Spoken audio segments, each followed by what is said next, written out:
Owura, what am I me mo akwa bebru? Yeah, ina mama. Pacho within the say.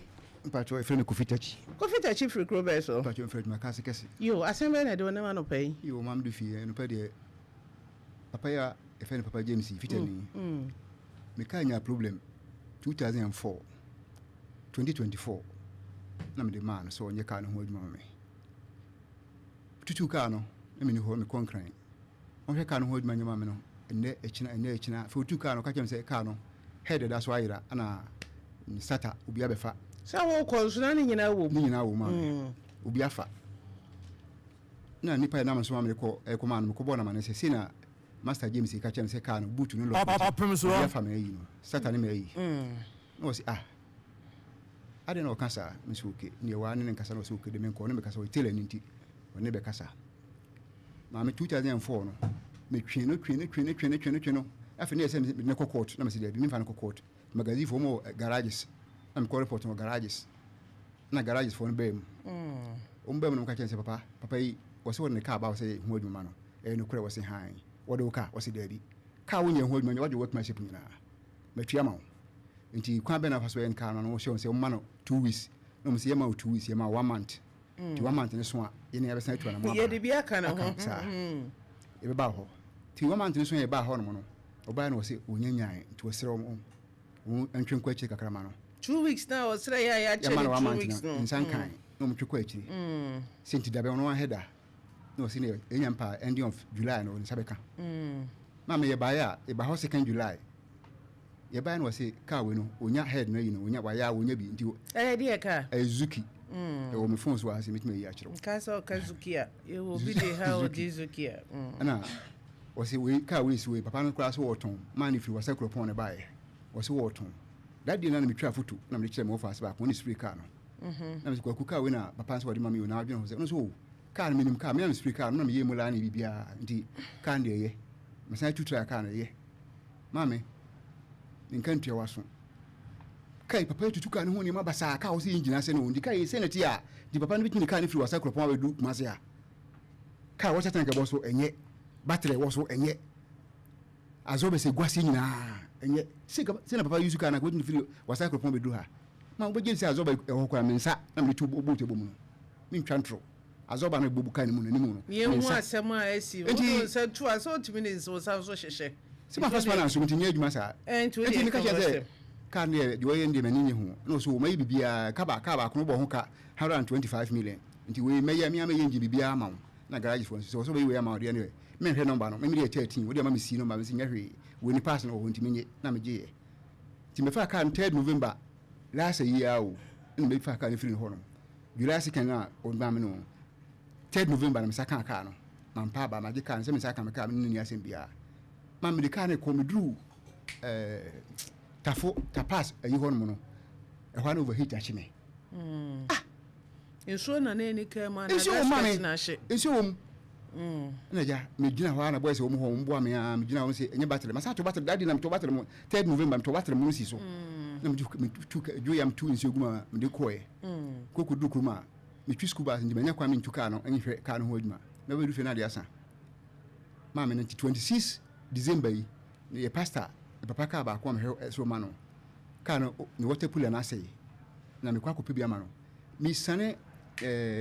mfro fly sane so ho no ma hu se fanbet na ti fanbet ti e chire waterpool na kai tiem ha ne ho me pake enche ho no na se ne ko magazi akope waterpool ayi ni bia fanbet ni bia ba betum ma me ye fanbet betum uswake na tiem uswake na tiem na mbo pa ma ne se papa de ka na ye no e ha me kakra nti mbese ka be ha de kura ma na ye sa ma me wasi yo wati de me bronya ne ntwam wati bronya twam ma fiti ni be hwe ayi pon fiti ni be hwe ayi na me de ko man pon fiti mo hono no no wasi ka no nye ka ya ye engine ko vipe free mu ba no nche se ka ya ye engine no usu ka e uka chense ka nipa na ye wodi ma wo no wa ka ni nipa na kasa nipa nton ka na ma 300 million wodi ka na ma 450 million mimi ka me bono pon ba ko ho ka nyina no anye ka ndiko du fie ko nyina dodo ko ba nye mikoto battery azobes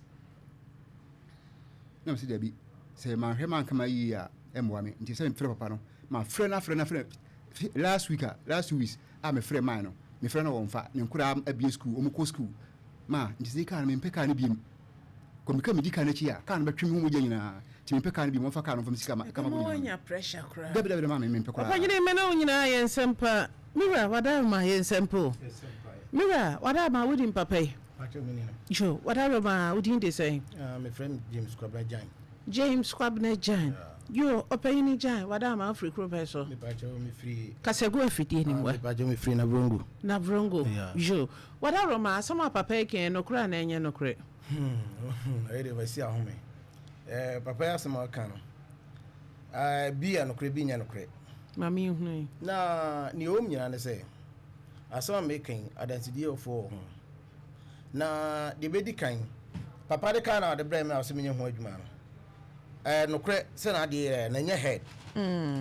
ade bi kata so friend intake na de di kan o de kan na ba ye no obedu ye o de kan na be si o de be si ba bi na me ye adwuma papa yi so okwa akra ade chi bi ado afra ade chi bi ado afra msumi nya ho a ebe ko fa kan na ba be ya na ka me kware ke ho kware ka mpese ke me ja ho asem se hia kwara ka na kwan a fa so a ne ma yira ye me pa chotobo baby aka ni siniti atwa me bedi mu nsem ti baby a ka na e ba ye a part ni bi yira ye ho na ye very sensitive a fei wa wo san akọ introduce another car man se wonto a wo to ya eno nso so fanyinam ne ka dada no e ho asem ne hia me pacho ma me study Africa na obato e na me kaze me ko ne ka na de no kwa na ene ya ma na yira ana ne ye pebi ne ye nya bi de na yira ne boot ne lock ana yesu etutu ka ne ne ma na so ye mfa ngu dem e rugu dem a ene ka se ne ma bebre ko front ya na e rugu ka num ende rugu ka ze be sha ne ahihye no ye Africa na ahihye enti we ye sure so the car ne ba na bibia intact na those things were part of the car no de ni entutui ni entutui me pacho enti ni yira ye no na efri wo side na de aye na wo so de ba ye de nka ho no ma gas basic car boot na lock but ye na tutu engine na wada ma so hu de eko oba me ba ndo ba cho tobo ha de se bi ebru na nanoma na mo na eja ye di e kire bi nti wo kan asem na wo fra ase a ye hu ba bi ade ko na wie ye nso ye hu ba bi ebesi titu aso e na wada ma fo aso bra ho ma me eti tutu ne ma ne gu car no na ne boot na lock na me so obi na be dem na no fast aluminum e de ko ye eti emu no o ka se ye mpe bi ma no me de kwa akra me di galages for ko ka kire kwa me sa di jaw me yere to se bia wi obi kra na enko onka ne meto enti ye bia me pa cho mi entie no ye bia ye nsa nka part ne biom na menya esoro no ama ne ko ka starter menya esoro nya ko ka starter na me pe starter no na sa ka na o kan obaye no na ya de fosi abo ho enye se bia me na me dozu ka no ma no ye ba na ejina ka no kwa na ye ka ho asem no mo frɛ se emra na ka wi no mo ton a opɛ sa ne ko ba enam so be ka so okay so opɛ ka ne dia ene ka no mentimi nka ho asem nipa no so oton sei enti se ye engine nyina mo wa ka ne 50,000 ana o se problem ni nti o sere me ye nti ka ne so ma sa problem na ba nti so enti me ne papa ne kasai se be ye engine nyina afra 40,000 enti be sere no me enye engine man sa ma papa ne ti ase ana ye odi ka no e ma no enti odi ma no o me yeton ne de ne mama bi man no na me ka so e dan sini de odi ka no ko ja ne dan sini o me yeton ka no e ma sa ma no yeton ka no ma na me ye ka engine bi ono ne ka dada no moton ne say oton 40,000 e de mama okay ena afoforo no so oton ne say oton any engine na ye nya 45 45 I know the say engine ne ye de ye wo side me pacho eja engine ne de wona wo ye car na anka so to ne say car na anka san wo to 30,000 ena engine na wo ye ne so 15,000 na sabre ne no pay engine na bia no be to ne say engine na 30,000 ena wo maintaining engine 15,000 no pay ni car engine asai sebi ebru sebi nyado utimiti sika ko to car foforo 40,000 de adenti na nani ofa ko to engine foforo to car ni yo hema se de mbayo kaso saka Suzuki ne hone ma ama ye ni en hone mani ho no nam so kese se no be boa me dia wa na ka se ka ne wa ho ni mate yo yenko opanyini to ansem so edibiye car de engine wie me no me buy am e ko try car no ye try au bi ai be ka se man am ka so me try car na be car no ma na car ko wan ka hwe bia nkire me biam man ti wasem bia biam ti na nsia na mti so frame sai car o de ko si ba bi na obi abehya ase tu crutch na o tu crutch no won so man nipa so go tu crutch ni ndu be duro no nipa no opie o se yesoma no se bu nsu mo se di nti no car no kra no asaya ma de akosi man point we say pump ne nyentu da akosi man point police fitam so mo nya ho adwuma ma ana me ko car o se me mpe obi man ne to car no man na car no seriously I wa to ties nyina agu ase wa ne kama enti me mpe obi ne to man do yese ka me mra emehwe car no ho ma no ana me so aka me nko a papa be ba woni maka me nko a me nkwala mo kam ho adwuma kwala bi eni wo na nkwala me no mu ye me do mu ye adwuma no bebre na wo school ndi e bi school no mko na aka me nko a ana me ka je pa is say make me about mo nya mo abotre na say na adwuma bi so wo adwuma ma obi asu ni wo hwe adwuma enti me nya pan kitwa bi a me ba be hwe ka no e ho no ma no enti me ma se ma me ka kire no nti me ne na san ka se bi no de me abeduru ai se ka no o se enye ka o de mana ka no o de mana di sei ka no me de mana 6 months ni hey me pa cho ka no o de ma wa di sei me fa ka 3 November ene mabo date ni go ye che magazine for no yam dance for 3 November no me fa ka no free ho opanyini wo se da o be fa ye me pa cho tobo e ja ma wo so ntinti so why ma me aka ma boka no me sra tobo asembia ni wa ye de se kan na etwa tobo date no kro se 3 ni na ye dwada na egu ne krata na chi na dance ye wom timira wada romade na woka me de car me ni ho asembia ka ana car na nya me car no ne ho na so ope car no enye se me na enye wona wo introduce car man me pa cho ho na ma wo hu car no ye ko na hotel 2nd June ana magazine for onu aka che se car we kwa na o ton se we nya we ni head no dia wo car no for sale magazine for ma am afro wo mo sasma me ka no me boa ma me car no for sale bo for sale bo ho se wo ba na ka che se me na mo wa free ho una wa for sale no pa yen buse yin buse obia una wa for sale free ho ana magazine for aka che se me nya we ni pass no dia ene we ni dia ho pass no wo ho 2nd June me se kan ma nyama mi su car no wade car by no engine as ma me car ni an ho de wetman anti fi wasa kropon bi no na de by friend man ni musa no we de ba musa no se kan na wade car by tu kan ni ma me mi kan me hwe e kan mo kan friend man no musika sa na akodi no musika akodi mo 667 million say 667 million na wada ma me no nyina ye sempa me pa cho tobo me pa cho obi anya di na bremwe baby o kan ehwehwema so kakra se what o car 300 na why maintenance so what ya say na pa cho mi twa no mi pa cho mi twa hu krata nyina wa ha mi twa no nyame no o ton krata car ma no o je car ni free no ma ne ton car na ye hwe free ha say me pa cho na what the car ne ko ma me pa cho me ba what the guy ma papa na papa so onya ho parts ansa na wonya ho parts ne kra mpon so kra no oh opanyini mate wo hen wo ba so ma no afa wasem koi ansa na no na papa nso atutu ka na ma ho ne ma bia yira ena ka no za papa ne ko hu yi o se fitani na introduce ma no fitai ni je tu musa e wadi wo siesie be ye kama e ho na wo se ye hwe se wono na hu ye ni nyina na esi fitam ho koro na o siesie be ye kama ana last year November ya wo fresh wo siesie ka na hwe ka no de ko ye sade ye wo ka no e ko ye overheat ne ne me keka ho emoa no e ho ne na ye nhwe mfi so o ka che be ka me pa cho me frel de na me kan se ade no de ko ya hyase no a emoa wo na wabɔ ho ka kwa kudru ba bi sa na ho no na me ha me kakra se oto obi ade na se emoa wa wo de command ntem wo ma ne hunu ntem na wo ko bobo e ka bebre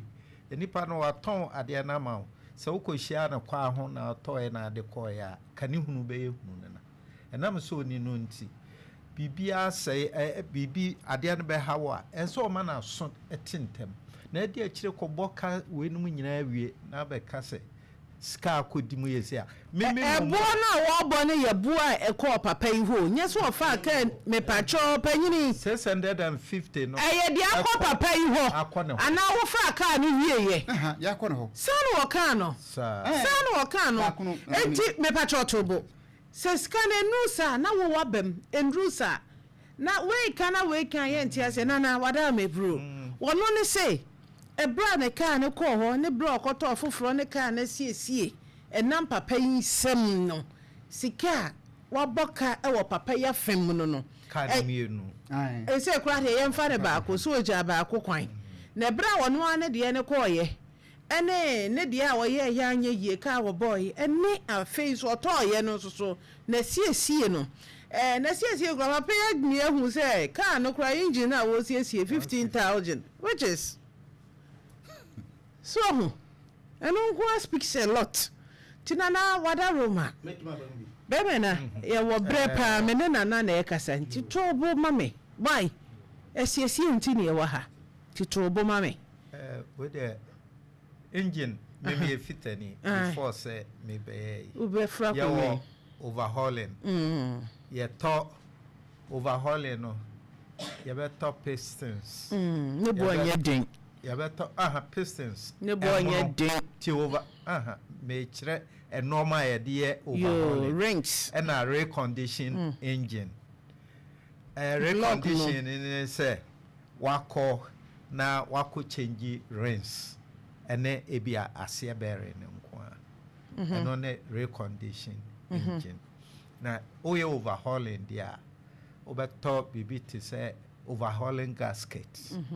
over top pistons. Ekoka homa na ye 45,000. Me patron disa. Enti ye 30,000 na to nchen a. What the 15,000 na akoye car na sisi. Me patron no no sika. Na nye ono no sika. Na hwan sika? Eye car na ye ton no. Na papa na woto car na say. Tio. Papa yi talk 45. Nana. Master James. Tio. Nana. Me patron. Tie. Membiem. Nana tie yemfre obia nana utie obia didi na adwuma ho ebi kura woni ona no ekohyehe ho se car no faje no ona no kura pe 40 ka chen se 45 last 50 ni me dia wi afa wo de me kura menje percentage bi afi wo adwuma bi abi wom what you say me pacho adwuma me nkasa me interest bi ani de wunya di ye ne ho. So what you 1 billion Ghana cedis and I will be in a car na ye ya. One would ya send bia. Say cano anye ye. Cano anye ye. Dear Bessie canono. And to what bay, a quadany and fast was what if 10 year. Was yes ye cano. Mitchell's what I will can cook a back can. Can you say any nana? To what I room my